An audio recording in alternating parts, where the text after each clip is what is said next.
Federal election, September 20th. There's a bunch of stuff to cover. It seems like one of the biggest topics that's getting a ton of conversation on anyway is this COVID, beer bug, passports, vaccine passports, and the stand that all these political parties seem to have on it. Because as far as I can tell by looking at Trudeau versus his other colleagues, should we call them colleagues?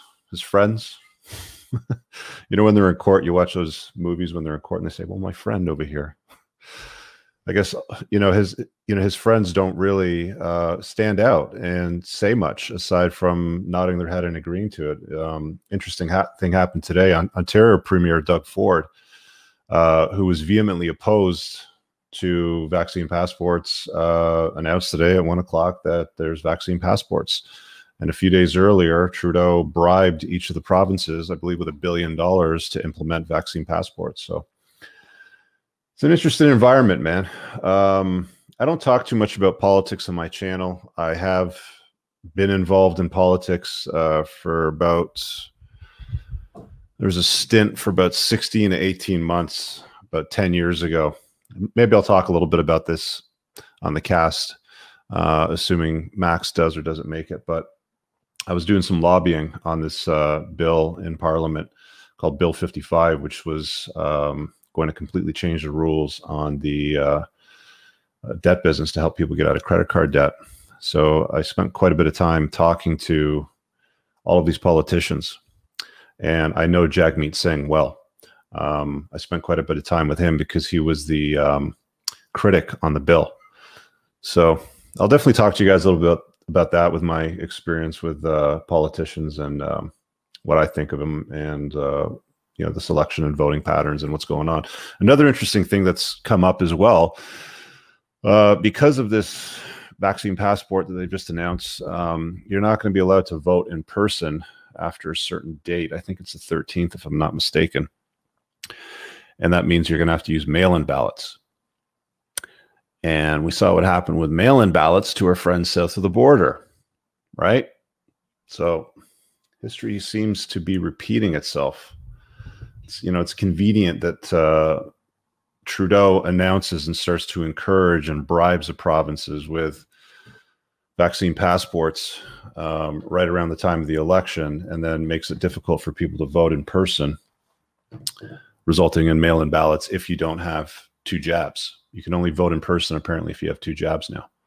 So you want to cast a vote, you want to have your voice heard, do it before the 13th. You can vote early, from what I understand. Let's grab the super chat over here from Robert. How's the best way to stop this vaccine passport business killer? There's a lot of businesses that are still going to, from what I've heard, okay, and I've heard quite a lot. There's some private Facebook groups now coming up, what I understand, with 6 figures worth of people in there that are either business owners or patrons, and they're basically saying, we're not going to discriminate. We don't care if you've been pinned or not. If you want to be our customer, we're happy to serve you. So I think there's going to be a lot of businesses out there, and patrons even, that are not going to roll with this. It's supposed to be a temporary measure, oh, this is going to go away, sort of thing.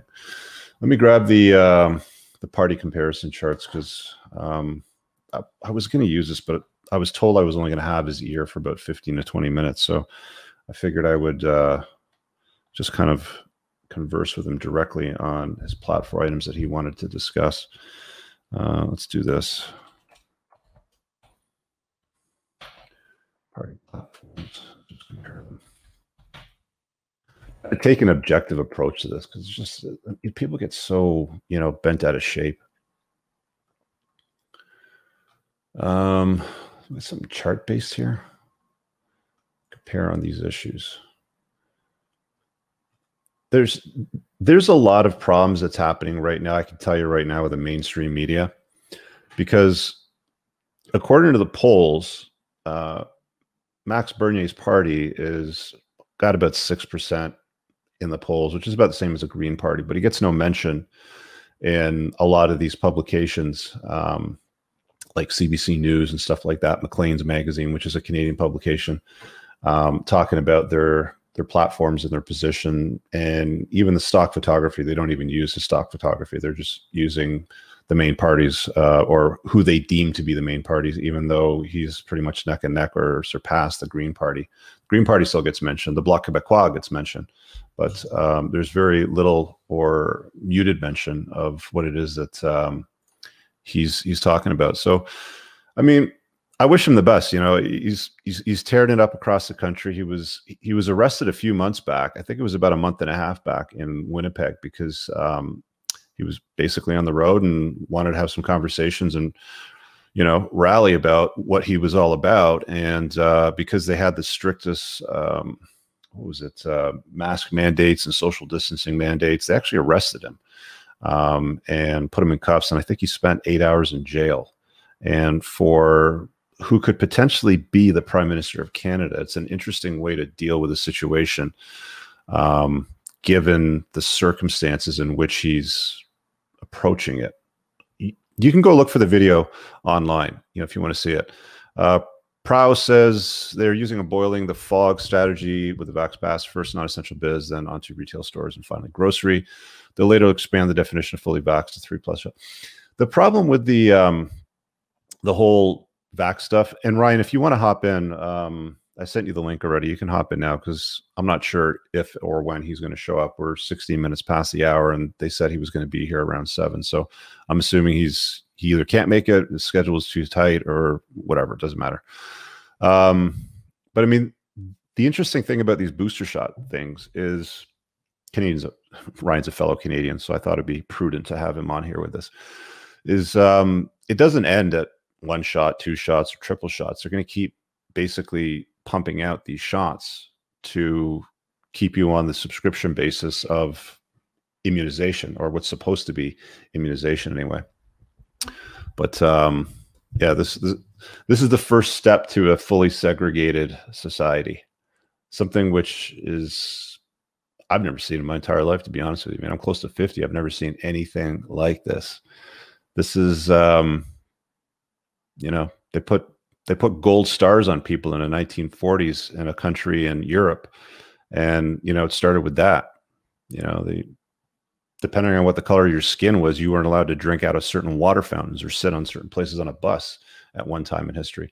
This is not that much different. It's not that much different. I don't know that it's going to get to the grocery store, you know, situation. Is it? I don't know. You know, are they going to stop you from buying food?